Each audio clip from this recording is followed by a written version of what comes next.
جادو کا توڑ پانی کے گلاس پر عمل۔ السلام علیکم معین وظائف کے پیارے دوستو، امید ہے آپ سب خیریت سے ہوں گے۔ اللہ پاک کے فضل و کرم سے آپ سب پر برکتیں رحمتیں نازل ہوں گی۔ اللہ تعالیٰ آپ کے ہر کام میں آسانیاں پیدا کرے۔ عمل سے پہلے میں یہ بتانا چاہتی ہوں کہ لوگوں کی جو پریشانیاں ہیں، جو آج کل کے لوگ حسد کے مارے ایک دوسرے کے ساتھ کر رہے ہیں۔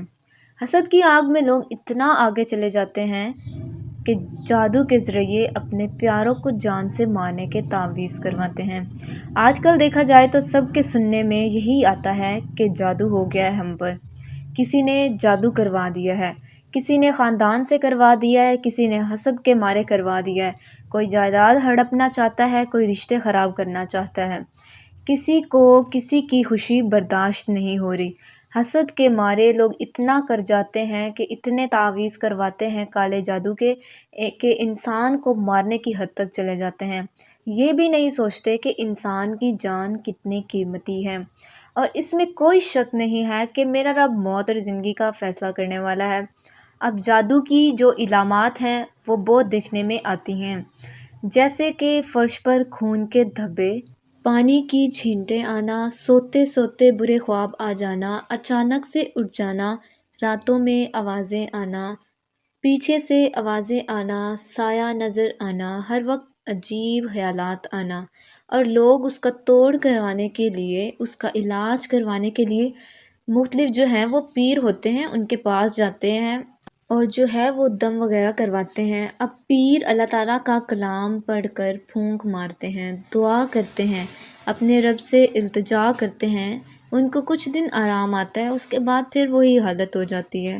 اب جیسا کہ ایک فرش ہے، اس پہ میٹھا گر جاتا ہے، شہد گر جاتا ہے، تو اس پہ مکھیاں آ کر بیٹھنا شروع ہو جاتی ہیں، اور کوئی بندہ اب پنکھے سے ہوا دیتا رہے تو وہ مکھیاں اڑتی رہیں گی، نہیں بیٹھیں گی۔ جیسے ہی پنکھا رک جائے گا تو مکھیاں فوراً آ جائیں گی۔ تو سیم یہی ہوتا ہے کہ جیسے جو پیر ہیں وہ کلام پڑھتا رہتا ہے، تعویذوں کا اثر بندے پر ختم ہو جاتا ہے۔ جیسے ہی وہ اپنا کلام بند کرتا ہے تو بندے کی دوبارہ سے وہی حالت ہو جاتی ہے، اتنی خراب حالت ہو جاتی ہے کہ وہ بندہ مرنے والا ہو جاتا ہے۔ جادو مختلف طرح کے ہوتے ہیں، کچھ لوگ جو ہیں وہ حسد کے مارے کر جاتے ہیں، لوگوں کی عقل ختم کرنے کے لیے کر جاتے ہیں۔ اب سننے میں آتا ہے کہ کچھ لوگ کہتے ہیں کہ جادو یہ کچھ بھی نہیں ہوتا، ایسے ہی لوگوں کی باتیں ہیں، لیکن جو ہے جادو ہو جاتا ہے۔ جادو ٹونا جھٹلایا نہیں جا سکتا۔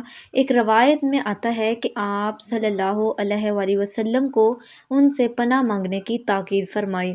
ان کے دور میں بھی جادو ہو جایا کرتا تھا، تو پھر آج کے دور میں تو لوگ حسد کی آگ میں آ کر جادو لوگوں پر اتنا کرواتے ہیں کہ لوگوں کو جان سے مرنے تک پہنچ جاتے ہیں۔ جادو سے بچنے کے لیے قرآن پاک کی آخری 2 سورتوں کا اہتمام بھی کر لیا کریں، سورۃ الناس اور سورۃ الفلق۔ اس سے جو ہے جادو نہیں ہوتا، انسان جادو سے بچا رہتا ہے، جادو سے اس کو نجات حاصل ہوتی ہے۔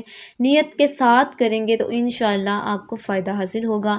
میں آپ کو ایک اور بات بتا دوں کہ جادو کرنا ہمارے دین میں حرام ہے، اس کو کفر بھی کہا گیا ہے۔ اہل کتاب جو تھے وہ اللہ کی کتاب چھوڑ کر جادو کے پیچھے پڑ گئے تھے، جادو اور شیطان پر ایمان رکھتے تھے۔ بہرحال جادو کرنے کے بارے میں حدیث میں آتا ہے کہ 7 گناہ ہلاک کرنے والے ہیں، ان میں سے ایک جادو سیکھنا ہے۔ آپ صلی اللہ علیہ وآلہ وسلم نے فرمایا، تباہ کرنے والی چیزوں سے بچو۔ آپ صلی اللہ علیہ وآلہ وسلم نے یہ بھی فرمایا، جادو کرنے اور کروانے والا ہم میں سے نہیں، اس کا اسلام سے کوئی تعلق نہیں ہے، اور مسلمان یہ کام نہیں کر سکتا۔ اسلام میں جادو کرنے والے کے بارے میں اتنا ہے کہ اسے قتل کر دیا جائے تاکہ یہ مرض آگے نہ پھیلے، خاتمہ کیا جائے۔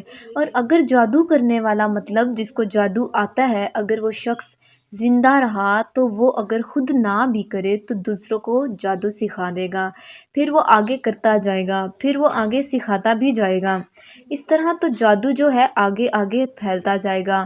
اس لیے اسلام میں اتنا حکم ہے کہ جو جادوگر ہیں ان کو قتل کر دیا جائے۔ کہتے ہیں کہ حضرت عمر رضی اللہ تعالیٰ عنہ کا خط ہمیں ان کی وفات سے 1 سال پہلے آیا، اور اس میں یہ تھا کہ جادو کرنے والوں کو قتل کر دو۔ تو ہم نے ایک دن میں 3 جادوگر ایک ساتھ مار ڈالے۔ اب یہاں سے یہ واضح ہوتا ہے کہ اسلام میں اتنا ہے کہ جو جادوگر ہیں اس کو قتل کر دو، اور یہاں آج کل کے دور میں لوگ اتنا وہ بنے بیٹھے ہیں، جادوگر کالا جادو کرتے ہیں، اتنی پڑھائی کرتے ہیں، اتنا علم کرتے ہیں، لوگوں کو جان سے مارنے کے لیے ان کی عقل کو ختم کر دیتے ہیں۔ وہ شخص بے جان مریضوں کی طرح پڑا رہتا ہے، اس کی جیسے جان ہی نکل گئی ہو، وہ ایک پاگل شخص بنا پڑا چارپائی پر پڑا رہتا ہے، نہ اسے کوئی دنیا کی سوجھ بوجھ، نہ اسے آگے پیچھے کوئی اس کو خبر نہیں ہوتی۔ جادو انسان کو اس حد تک پہنچا دیتا ہے کہ اسے دنیا سے تو کوئی خبر ہی نہیں رہتی، اس کو یہ نہیں پتہ ہوتا کہ اس کی کوئی زندگی ہے، اس نے اس کو کیسے جینا ہے۔ جادو انسان کو اس حد تک پاگل بنا دیتا ہے، اور لوگ جادو اس لیے کرواتے ہیں تاکہ اگلے شخص کی عقل ہی ختم ہو جائے، اس سے کچھ ہم لوگ جو مرضی کرتے پھرے، اس کو سمجھ ہی نہ آئے، اس کو پتہ ہی نہ چلے کہ ہم کر کیا رہے ہیں، ہمارے دل میں آئے ہم کر رہے ہیں۔ اور یہ جو پیروں اور فقیروں کے پاس بھاگنے کے علاوہ اگر آپ اللہ پر یقین رکھیں، اللہ کے کلام پر یقین رکھیں اور خود عمل کریں، اور آپ کو خود پتہ ہو کہ آخر ہم کر کیا رہے ہیں، اللہ تعالیٰ سے التجا کریں، دعا کریں کہ اے ہمارے رب، ہمیں جادو کے شر سے محفوظ عطا فرما، آمین، جادو ٹونے کو ہم سے دور کر۔ تو آج کا جو وظیفہ ہے اس میں مین یہ چیز ہے کہ میں آپ کو بتاؤں گی کہ جادو کا علاج کیسے کرنا ہے، جادو کا توڑ کیسے کرنا ہے۔ مطلب آپ اگر پتہ لگانا چاہ رہے ہیں کہ آپ پر جادو ہوا ہے یا نہیں ہوا، مطلب انسان کو بہت سارے وسوسے آتے ہیں، ایسے خیالات آتے ہیں، سم ٹائمز ایسا ہوتا ہے کہ جادو نہیں بھی ہوا ہوتا لیکن آپ کو ایسا لگتا ہے کہ جادو ہم پر ہوا ہے۔ تو آپ کو کیسے پتہ چلے گا کہ کسی نے آپ پر جادو کروایا ہے یا نہیں کروایا؟ تو آپ نے کرنا کیا ہے کہ ایک گلاس پانی لینا ہے، اور اس پر آپ نے ایک دن میں ایک دفعہ یہ دعا پڑھنی ہے، اللہم صلی علی محمد وعلی آل محمد کما صلیت علی ابراہیم وعلی آل ابراہیم انک حمید مجید، اللہم بارک علی محمد وعلی آل محمد کما بارکت علی ابراہیم وعلی آل ابراہیم انک حمید مجید۔ اور پھر آپ نے 141 مرتبہ آپ نے یہ یا خبیر اخبرنی پڑھنا ہے۔ جب آپ نے یا خبیر اخبرنی پڑھنا ہے تو آپ نے آنکھیں بند کر کے پڑھنا ہے۔ پھر آپ جب یہ عمل کر لیں تو آپ نے آنکھیں کھولنی ہے، اور گلاس کے اندر آپ کو اس شخص کا چہرہ نظر آئے گا جس نے جادو کروایا ہے۔ اگر آپ کو کسی کا بھی چہرہ واضح نہ ہو تو آپ یہ عمل کرتے رہنا ہے۔ اگر آپ کو 1 مہینے سے زیادہ دن ہو جائیں اور کسی شخص کا بھی چہرہ واضح نہ ہو تو اس کا مطلب ہے آپ پر کسی نے بھی جادو نہیں کروایا، اور وہ بس خیالات ہیں۔ اور اگر آپ پر جادو ہوا ہوگا، کسی نے کروایا ہوگا، تو انشاءاللہ آپ کو 1 مہینے کے اندر اندر اس شخص کا چہرے واضح ہو جائے گا۔ آپ نے یہ عمل نیت کے ساتھ کرنا ہے۔